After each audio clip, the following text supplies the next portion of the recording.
World's biggest astrology community in Tamil. Online Astro TV, வாழ்வின் வெளிச்சம்.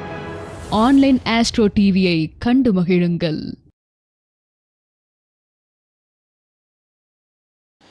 Online astro TV நேயர்கள் அனைவருக்கும் அன்பான வணக்கங்கள். இன்று நம்மளுடைய அரங்கத்திற்கு வருகை தந்திருக்கும் சஷ்டி குழுமத்தின் நிறுவனர் மற்றும் தலைவர் திரு வல்லரசு தினேஷ்ராஜ் ஐயா அவர்களை அன்புடன் வரவேற்கிறோம். வணக்கம் சார். சார் வணக்கம் சார். நிறையா ஒரு சிறப்பான வகுப்புகள் எல்லாம் எங்களுக்காக கொடுத்துட்ருக்குறீங்க. மாதங்கள் தோறும் வித்தியாசமான தலைப்புகளில் சிறப்பான வகுப்புகள் கொடுத்துட்ருக்குறீங்க. ஸோ அந்த வகையில் பார்த்திங்கன்னா எல்லோரும் வாழ்க்கையில் நடைமுறையில் ஒரு குடும்பத்தில் எல்லாருக்கும் தேவையான ஒரு முக்கியமான ஒரு சப்ஜெக்ட் வந்து சொல்லியிருக்கீங்க, விரத முறைகள் அப்படின்னு சொல்லியிருக்கீங்க. ஸோ எங்களுக்கு தெரிஞ்சதில் விரத முறைகள்னால் வீட்டில் எல்லோரும் பார்த்திங்கன்னா வெள்ளிக்கிழமை விரதம், மகாலட்சுமி விரதம், சஷ்டி விரதம், ஒரு குழந்தை பார்த்திங்கன்னா சஷ்டி விரதம் இருக்க சொல்லுவாங்க. ஸோ தொழில் நல்லா அமையணும் அப்படின்னா சனிக்கிழமை விரதம் இருங்க அப்படிங்கிற மாதிரி ஒரு பொதுவான ஒரு கான்செப்டில் தான் நாங்கள் வந்து பயணம் பண்ணிகிட்ருக்குறோம். ஸோ இந்த பொதுவான விஷயங்களுக்கு வந்து எல்லோரும் வந்து வெள்ளிக்கிழமை மகாலட்சுமி விரதம் நாங்கள் இருக்கிறோம், அது எங்களுக்கு நல்லது எல்லாருக்கும் பண்ணியிருக்காங்கன்னா இல்லை அப்படிங்கிறது எங்களுடைய ஒரு பிரதிபலிப்பு. ஸோ இதை பற்றி உங்களுடைய எண்ணங்கள் என்ன? எப்படி விரத முறைகளை நாங்கள் எப்படி தேர்ந்தெடுக்கிறது? எங்களுடைய ஜாதக ரீதியாக தேர்ந்தெடுக்கிறது கரெக்டாக இல்லை இந்த முறையில் தேர்ந்தெடுக்கிறது கரெக்டாக? இதை பற்றியெல்லாம் கொஞ்சம் விரிவாக சொன்னீங்கன்னா பரவாயில்லைங்கய்யா. ஆக்சுவலாக வந்து இந்த விரத முறைகள் அப்படிங்கிறது பார்த்திங்கன்னா இதெல்லாமே ஆன்மீகத்தை சார்ந்து வரக்கூடிய விஷயங்கள். ஆன்மீகத்தின் மேலே நம்பிக்கை கொண்டவங்க, தெய்வ பக்தி உள்ளவங்க நிறையா விரதங்களை வந்து ஃபாலோ பண்ணுறது வழக்கமாக இருக்குது. இதெல்லாம் ஏதோ ஒரு முன்னோர்கள் சொன்ன விஷயம், நம்மள மாதிரி ஜோதிடர்கள் சொன்ன விஷயம், நிறையா புத்தகங்களில் படிச்சிருப்பாங்க. அதை தெரிஞ்சுக்கிட்டு இந்த விரதம் இருந்தால் நமக்கு எல்லாமே கிடைக்கும் அப்படிங்கிற நோக்கத்தில் ஒவ்வொரு விரதத்துக்கும் அவங்களே வந்து ஒரு பலன்களை தெரிஞ்சுக்கிட்டு பண்ணுறாங்க. இதோடைய வரலாறு விஷயங்கள் அப்படிங்கிறது பார்த்திங்கன்னா பொதுவாகவே ஒருத்தங்கள்ட்ட போயிட்டு ஜோதிட ரீதியாக கிரக ரீதியாக ஒரு விஷயத்த சொன்னால் மக்களுக்கு அவ்வளோ சீக்கிரம் புரியாது. இதே ப்ராக்டிக்கலாக சொன்னால் அது ஈஸியாக புரிஞ்சிடும். ஃபார் எக்ஸாம்பிள் வந்து இப்போ மௌன விரதம் இருந்தீங்கன்னா பணம் வரும்னு சொன்னால் அவங்க எதையும் யோசிக்க மாட்டாங்க. ஓகே, அப்போ மௌன விரதம் வந்தால் பணம் வந்துடுமா, அப்போ நம்ம மௌன விரதம் இருக்கலாம் அப்படின்னு இருக்க ஆரம்பிச்சிருவாங்க. சனிக்கிழமை அன்னைக்கு நீங்கள் ஒரு வேளை சாப்பிடாமல் இருந்து விரதம் இருந்தீங்கன்னா உங்களுக்கு வந்து தொழில் நல்லா வரும்னா உடனே இருக்க ஆரம்பிச்சிருவாங்க. பட் அதுக்கு பின்னாடி இருக்கக்கூடிய ஜோதிட காரணங்களை ஏன் சொல்லலை அப்படின்னா அதை சொன்னால் மக்களுக்கு புரியாது அப்படிங்கிற நோக்கத்தில் சொல்லாமல் விட்டுட்டாங்க. பட் இதை எப்படி நம்ம அணுகணும் அப்படின்னு பார்க்கும்போது இதை ஒரு விழிப்புணர்வோடு அணுகணும். யாருக்கு எந்த விரதங்கள் சூட் ஆகும், ஒவ்வொரு விரதத்துக்கு பின்னாடியும் ஜோதிட ரீதியாக என்ன காரணங்கள் இருக்குது, அந்த விரதத்தை ஒருத்தர் ஃபாலோ பண்ணலாமா பண்ணக்கூடாதா, அந்த விரதத்தை ஃபாலோ பண்ணலாம் என்ன மாதிரி நன்மைகள் நடக்கும், என்ன மாதிரி எதிர் விளைவுகள் வரும் அப்படிங்கிறது எல்லாத்தையும் முழுமையாக நம்ம தெரிஞ்சுக்க முடியும். அதை தெரிஞ்சுக்கிட்டு ஃபாலோ பண்ணால் ஃபஸ்ட் கிளாஸான ரிசல்ட் வந்து அந்த விரத முறையில் இருக்குது. பொதுவாகவே இந்த விரதம் அப்படிங்கிற விஷயம் என்னென்னா சாக்ரிஃபைசிங் கான்செப்டில் வரக்கூடியது. கர்மா தியரியில் ஒரு கிரகம் வலிமை குறைஞ்சிருக்குன்னா அதுக்கு என்ன காரணம்? அந்த கிரகம் சார்ந்த விஷயத்தில் ஏதாவது ஒரு ஜென்மத்தில் நம்ம புண்ணியம் குறைவாக பண்ணியிருக்கோன்னு அர்த்தம். ஃபார் எக்ஸாம்பிள் ஒருத்தங்களுக்கு சுக்கிரன் நீசம், குறைந்த பாகை, அஸ்தமனம் ஆகியிருந்தால் சுக்கிரன் சார்ந்த காரகத்துவத்தில் அவங்க புண்ணியமே பண்ணலை, புண்ணியம் குறைவாக பண்ணியிருக்காங்கன்னு அர்த்தம். அப்படி இருக்கிறவங்களுக்கு இப்போ இந்த ஜென்மத்தில் என்ன நடக்கும்? சுக்கிரன் வீக்காக தான் வரும். அப்படி வீக்காக இருந்தால் சுக்கிரன் சார்ந்த விஷயத்தில் எல்லாமே கிடைக்காது. ஒன்று ட்ரெஸ்ஸு நல்லா போட்டால் கார் ஒழுங்காக வாங்க முடியாது, கார் ஒழுங்காக வாங்குறேன்னா திருமணம் ஒழுங்காக நடக்காது, திருமணம் ஒழுங்காக இருக்குது, மனைவி ஒழுங்காக இருக்குன்னா வீடு ஒழுங்காக அமையாது. இப்படி சுக்கிரன் சார்ந்த விஷயத்தில் ஏதாவது ஒன்று கிடச்சி இன்னொன்று கிடைக்காமல் போகும். இப்படி இருக்கக்கூடிய நபர்கள் அங்கே என்ன பரிகாரத்தை ஃபாலோ பண்ணணுன்னா சாக்ரிஃபைசிங் அப்படிங்கிற ஒரு பரிகாரத்தை ஃபாலோ பண்ணணும். அப்போ சாக்ரிஃபைஸுங்கிற பரிகாரம் அப்படிங்கிற ஒரு விஷயத்தோட வெளிப்பாடு தான் விரத முறை. ஃபார் எக்ஸாம்பிள் ஒருத்தங்களுக்கு 2ஆம் பாவம் கெட்டு போயிருக்கு, வலிமை குறைவாக இருக்குன்னா அவங்க அடிக்கடி மௌன விரதம் இருந்தாலோ சாப்பிடாமல் அவாய்ட் பண்ணாலோ அவங்களுக்கு ரிசல்ட் நல்லா கிடைக்கும். இப்படி நாம் பார்க்கணும். இப்படி ஒவ்வொரு பாவ ரீதியாக கிரக ரீதியாக எந்த விரதத்தை எடுக்கணும்னு பார்க்கணும். இப்போ மௌன விரதம் இருக்குன்னு சொல்கிறாங்க. மௌன விரதம் யார் இருக்கணும்? யாருக்கெல்லாம் புதன் வலிமையாக குறைவாக இருக்கோ, யாருக்கெல்லாம் 2ஆம் பாவம் வலிமை குறைவாக இருக்கோ, யாருக்கெல்லாம் ரிஷபராசியோடைய தன்மை வலிமை குறைவாக இருக்கோ, ஸோ அவங்களாம் வந்து மௌன விரதம் இருந்தால் அவங்களுக்கு நல்ல ரிசல்ட்டு கிடைக்கும். ஸோ இப்படி நம்ம அதை பார்க்கணும். ஒவ்வொரு விரதத்துக்கு பின்னாடியும் என்ன பாவம், என்ன கிரகம், என்ன ராசி நட்சத்திரம் சம்மந்தப்படுதுன்னு பார்க்கணும். சிறப்புங்க. இப்போ இதே மாதிரி நீங்கள் வந்து சொல்லியிருக்கீங்க மௌன விரதம் இருந்தால் வருமானம் சம்மந்தப்பட்டது. ஸோ இப்போ இதே மாதிரி வீடு, வண்டி, வாகனம் மட்டும் ஸ்பெசிஃபிக்காக ஏதாவது ஒரு எங்களுக்கு ஒரு கோரிக்கை இருக்கும். ஸோ அந்த ஸ்பெசிஃபிக்காக ஒரு கோரிக்கைக்கு வந்து நம்ம தனியாக விரதம் இருக்கிறது இதில் தேர்ந்தெடுத்து பண்ண முடியுங்களா ஐயா? நிச்சயமாக பண்ணலாம்.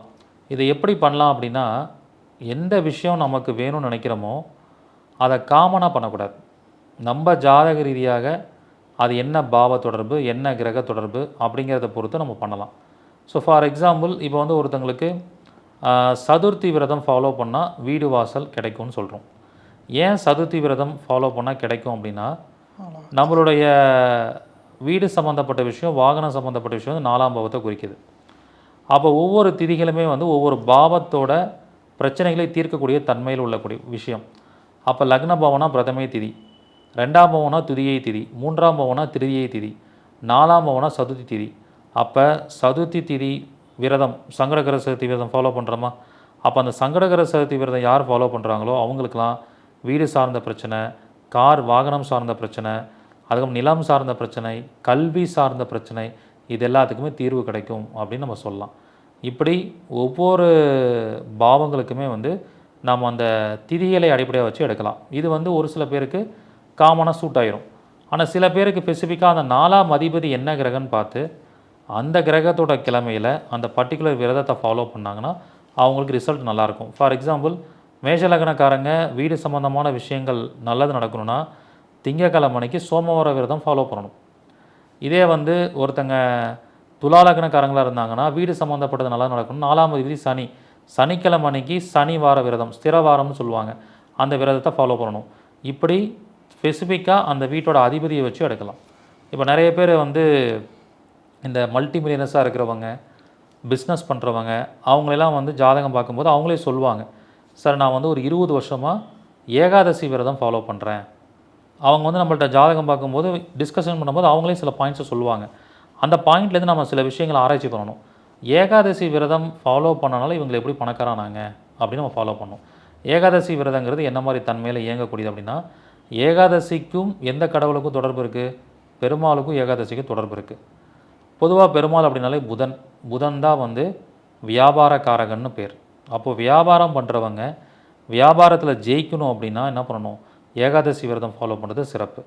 ரெண்டாவது, நல்ல லாபம் கிடைக்கணும்னா ஏன் ஏகாதசி விரதம் உதவி செய்யுதுன்னா, ஏகாதசிங்கிறது வந்து 11ஆவது திதி. அப்போ நம்ம லக்னத்துக்கு 11ஆம் பாவம் தான் லாபத்தை கொடுக்கக்கூடிய பாவம். அப்போ ஏகாதசி விரதம் இருந்தால் 11ஆம் பாவம் ஆட்டோமேட்டிக்காக இயங்கும், புதன் ஸ்ட்ராங்காக இயங்கும். அப்போ வியாபாரம் நல்லா செழிப்பாகும், வியாபார விருத்தியாகும். அவங்க வந்து பிஸ்னஸ் நுணுக்கங்கள் அப்படிங்கிறது அவங்களுக்கு லைஃப்பில் ரொம்ப சக்ஸஸ்ஃபுல்லாக கிடச்சிக்கிட்டே இருக்கும். இந்த மாதிரி ஒவ்வொரு விரதத்துக்கு பின்னாடியும் அதனுடைய பலன்கள் அப்படிங்கிறது இருக்குது, அதை தெரிஞ்சுக்கிட்டு பண்ணணும். ரொம்ப சிறப்புங்க. ஏன்னா நாங்கள் பொதுவாக குழந்தை பாக்கியம் அப்படின்னா சஷ்டி விரதம் அப்படிங்கிறது பொதுவாக சொல்லிடுறாங்க. ஸோ அது நீங்கள் சொன்ன மாதிரி வந்து இதே மேச லக்கணத்துக்காக இருந்தால் அது சூரியன் 5ஆம் அதிபதியாக வர்றாரு. நீங்கள் சொல்கிற மாதிரி பார்த்தா நாங்கள் வேறு நாட்களில் தான் விரதம் இருக்கும்போது தான் அதனுடைய பலன் கிடைக்கும்னு நம்மளுடைய தனிப்பட்ட ஜாதகம் மூலிமா வந்து விரிவாக இதில் பற்றி தெரிஞ்சுக்கலான்னு சொல்கிறீங்க. ஒரு சின்ன சந்தேகங்க, இப்போ வந்து வலிமை குறைவான கிரகத்தை தான் வந்து நம்ம வந்து விரத முறையில் ஆக்டிவேட் பண்ணுறோன்னு சொல்கிறோம். சில பேருக்கு அந்த கிரகமே வலிமையானதாக இருந்தாலும் இந்த விரத முறைகள் வந்து எந்த அளவுக்கு வந்து ஒரு எனர்ஜியை கொடுக்குதுங்க? ஓகே, இந்த இடத்துல தான் வந்து நிறைய பேர் மிஸ்டேக் பண்ணிடுறாங்க. என்ன மிஸ்டேக் அப்படின்னா, ஒருத்தங்களுக்கு 2ஆம் அதிபதி வந்து உச்சமாக இருக்கும், ஸ்ட்ராங்காக இருக்கும். அந்த 2ஆம் அதிபதி உச்சமாக இருக்கிறவங்களுக்கு 2ஆம் பாவம் சார்ந்த புண்ணியம் எக்ஸ்ட்ரீம் லெவலில் அதிகமாக இருக்கும். அவங்க எப்படி இருக்கணும்னா, விரத முறைகளை ஃபாலோ பண்ணி அவங்க யோகத்தை கெடுத்துக்கூடாது. 2ஆம் இடம் நல்லா இருக்கிறவங்க என்ன பண்ணணும்? 2ஆம் இடம் தான் சாப்பாடு, 2ஆம் இடம் தான் வருமானம், 2ஆம் இடம் தான் பேச்சு. அப்போ அது உச்சமாக இருக்கும்போது அதனோட தன்மையை நிறையா பயன்படுத்த தான் அது ஆக்டிவேட் ஆகும். நல்லா பேசணும், மௌன விரதம் இருக்கிறங்கிற பேரில் இருந்துக்கிட்டே இருந்தால் பணம் வராது. சாப்பிடாமல் விரதம் இருந்தால் பணம் வராது. அப்போ 2ஆம் பாவம் நல்லா இருக்கிறவங்க நல்லா சாப்பிட்டா தான் பணம் வரும். அவங்க விரதத்தை ஃபாலோ பண்ணக்கூடாது. அதுக்குலாம் என்ன செய்யணும்னா, அவங்க அந்த புண்ணியத்தை செலவு பண்ணுறாங்களா, அப்போ அந்த புண்ணியத்தை திருப்பி ரீஃபில் பண்ணுறதுக்காக 2ஆம் இடங்கிறது சாப்பாடு. நம்ம நல்லா சாப்பிட்டுட்டு நிறைய பேருக்கு சாப்பாடு வாங்கி கொடுக்கணும், நல்லா பேசிட்டு நிறைய பேருக்கு பண உதவி பண்ணணும், நல்லா சம்பாதிச்சு அதன் மூலிமா நிறைய பேருக்கு பண உதவி செய்யுங்க. இப்படி பண்ணுறது தான் சிறப்பு. அப்போ இந்த இடத்துல விரதங்கிற ஃபார்மேட்டில் இவங்க போனாங்கன்னா சிக்கலாயிரும், பிரச்சனையாயிடும். நிறைய பேர் சொல்லுவேன், சார் நான் நல்லா பணம் சம்பாதிச்சு தான் இருந்தேன், இப்போ ரீசெண்டாக 6 மாதமாக வந்து எனக்கு பணம் வந்து ஒழுங்காக வரமாட்டேங்குது, நிறைய தட்டுப்பாடு ஆகுதுன்னு சொல்லுவாங்க. என்ன காரணம்னு கண்டுபிடிக்கும் போது நீங்கள் ஏதாவது டயட் ஃபாலோ பண்ண ஆரம்பிச்சிங்களா? ஈவன் விரத முறை கூட வேண்டாம், சாப்பிடாமல் இருப்பாங்க டயட்டில். ஸோ அவங்களுக்கு 2ஆம் இடம் நல்லாயிருக்கும். ஆமாம் சார், ஒரு 6 மாதமாக உடம்பை குறைக்கிறது டயட்டில் இருந்தேன், அப்போ ஒழுங்காக சாப்பிட்றதே இல்லை, நான் ரெகுலராக சாப்பிட்ட மாதிரி சாப்பிட்றதெல்லாம் வாங்க. எப்போ அவங்க சாப்பாடை கம்மி பண்ணாங்களோ அப்போயே ஆட்டோமேட்டிக்காக பொருளாதாரம் அடி வாங்க ஆரம்பிச்சிருச்சு. இப்போ நான் என்ன சொன்னேன்னா, சாப்பாடை கம்மி பண்ணாமல் நீங்கள் சாப்பாடு நல்லா சாப்பிட்டுக்கோங்க. வேறு ஏதாவது ஃபிசிக்கல் மெத்தட் எக்ஸசைஸ் பண்ணி உடம்ப குறைச்சிக்கோங்க. அப்படி பண்ணிங்கன்னா உங்களுக்கு பணமும் வரும், உடம்பும் குறையும் அப்படின்னு சொல்லி அனுப்பினேன். இந்த மாதிரி யார் ஒருவர் சாப்பிடாமல் இருக்கணும், யார் சாப்பிடாமல் இருக்கக்கூடாது அப்படிங்கிற கான்செப்டை ஜாதகத்தில் தெரிஞ்சுக்கிட்டு தான் விரத முறைக்கே ஃபாலோ பண்ணணும். நிறைய பேர் பார்த்திங்கன்னா செவ்வாய்க்கிழமை மணிக்கு முருகனுக்காக நான் இருக்கேன், நான் வந்து நான்வெஜ் சாப்பிட்டா முருகன் கோச்சுக்குவார், வியாழக்கிழமை மணிக்கு நான் நான்வெஜ் சாப்பிட மாட்டேன், சாப்பிட்டா சாய்பாபா கோச்சுக்குவார் அப்படின்லாம் சொல்கிறாங்க. இதெல்லாம் வந்து ஒரு மூட நம்பிக்கை. எந்த முருகனும் கோச்சிக்க மாட்டார், எந்த சாய்பாபாவும் கோச்சிக்க மாட்டாங்க. ஸோ உங்களுக்கு ஜாதகத்தில் கிரகம் என்ன சொல்லுது அதை பாருங்கள். சில பேருக்கு 2ஆம் இடத்துல செவ்வாய் சம்மந்தம், ராகு சம்மந்தம்லாம் இருந்தால் செவ்வாய்க்கிழமை நீங்கள் நான்வெஜ் சாப்பிட்டா தான் உங்களுக்கு நல்லது நடக்கும். நிறைய பேருக்கு பார்த்தீங்கன்னா துலா லக்னமாக இருப்பாங்க, 2லேயே செவ்வாய் இருக்கும், 2லேயே ராகு இருக்கும். செவ்வாய் புஷ்கரம் வாங்கி உட்காந்துருக்கும், செவ்வாய் வலிமையாக இருக்கும். செவ்வாய்னா ஸ்பைசி கிரகம், மாமிசத்தை குறிக்கக்கூடியது. அவங்க அந்த மாமிசம் சாப்பிட தான் வருமானம் நல்லா வரும், குடும்பம் நல்லாயிருக்கும். அவங்க செவ்வாய்க்கிழமை மணிக்கு முருகனுக்கு விரதம் இருக்குன்னா அன்றைக்கி மாமிசம் சாப்பிடவே மாட்டாங்க. அன்றைக்கி ஆக்சுவலாக ஈவினிங் வரைக்கும் சாப்பிடாமல் இருப்பாங்க. அவங்களுக்கு என்ன ஆகும், அந்த பேட்டர்னை ஆப்போசிட் பேட்டர்னை செயல்படுத்துகிறாங்கன்னு அர்த்தம். அப்போ அவங்க பிரச்சனையை சந்திப்பாங்க. எதையுமே பொதுப்படையாக செய்யக்கூடாது. ஜாதகத்தில் எப்படிப்பட்ட அமைப்பில் இருக்குது, அந்த விரதங்களை எப்படி நம்ம ஃபாலோ பண்ணணும் அப்படிங்கிறத தெரிஞ்சுக்கிட்டு ஃபாலோ பண்ணணும். அது வந்து நிறைய பேர் அதுக்கு ஒரு கைண்ட் ஆஃப் அடிக்ஷன் ஆகிடுறாங்க. அப்படி பண்ணால் ஏதாவது நடந்துருமோ அப்படின்னு பயப்படுறாங்க. அந்த மாதிரி கிடையாது.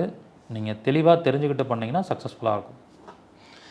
சிறப்பான ஒரு விழிப்புணர்வு மிகுந்த ஒரு வகுப்பாக தான் இதை நாங்கள் வந்து பார்க்குறோங்க. ஏன்னா இது இந்த மாதிரி ஒரு கான்செப்டில் யாரும் சொல்லலை. ஏன்னா பொதுவாக இந்த மாதிரி தான் செய்யணும்னு தான் சொல்லியிருப்பாங்களா, யாரும் செய்யக்கூடாது, சாப்பிட்டுட்டு தான் பண்ணணும் அப்படிங்கிறத வந்து நம்ம அந்த புண்ணியத்தை வந்து நம்ம இழந்துடக்கூடாது அப்படிங்கிறதுக்காக மிக துல்லியமாக சொல்லியிருக்கீங்க. இந்த வகுப்பு இவ்வளோ முக்கியமான இந்த வகுப்பு நீங்கள் என்றைக்கு எடுக்க போகிறீங்க, ஸோ இதை பற்றி ஒரு டீட்டெயில்ஸாக சொன்னீங்கன்னா எங்களுக்கு நேயர்களுக்கு ரொம்ப பயனுள்ளதாக இருக்குங்க.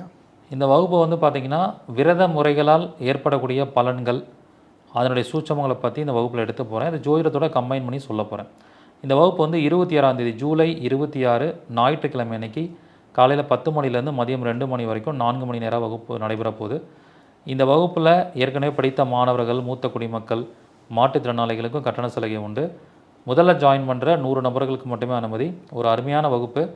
வாய்ப்பு இருக்கிறவங்க கலந்து கொண்டு பயன்பெறுங்கள். மிக நன்றிங்க. இந்த மாதிரி ஒரு மிகச்சிறப்பான வகுப்பை தந்ததுக்காக எங்கள் ஆன்லைன் அஸ்ட்ரோ டிவி நேயர்கள் சார்பாக உங்களுக்கு எங்களுடைய பணிவான வணக்கங்கள். நன்றி, வணக்கம். நன்றி, வணக்கம். வாழ்க வளமுடன்.